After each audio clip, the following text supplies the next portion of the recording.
batch of more than 24 people busted in an alleged high-end multi-state prostitution ring.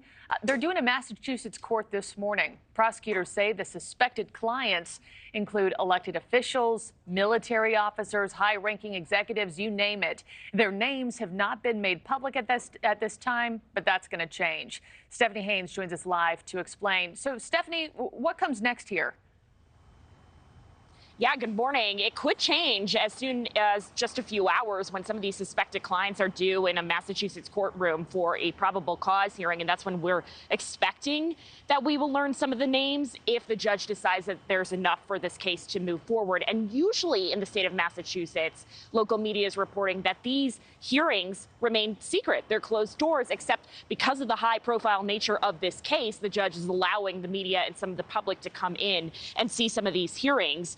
The story broke last November when the feds arrested 3 people they believe were accused of running this alleged brothel out of the Boston area and Northern Virginia, which is part of the video you're looking at right now. And according to the court documents, they rented out upscale apartments where the rent was as high as $3,600 a month, booked all the travel for these women to engage in sex work, advertised them as models on websites, which required a client to list their employer and provide references. And some of them paid up to $600 an hour for these alleged services.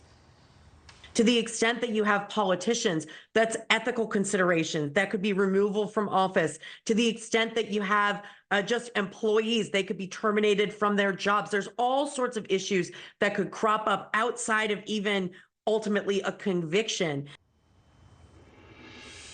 So reports say that in the state of Massachusetts, soliciting prostitution is a misdemeanor that's punishable by up to 2.5 years in jail with a $5,000 fine. The people who are accused of running the brothel network have a little bit of a steeper battle there. They could spend up to 5 years in federal prison and pay fines up to $250,000. Again, the alleged clients are due in court later this morning. Markie. Ooh. Some lives, some careers on the brink of changing here once this is all made public. Stephanie Haynes, thanks so much. Thank you for watching. Go to newsnationnow.com to find NewsNation on your television provider. And don't forget to click the red subscribe button below to get more of NewsNation's fact-driven, unbiased coverage.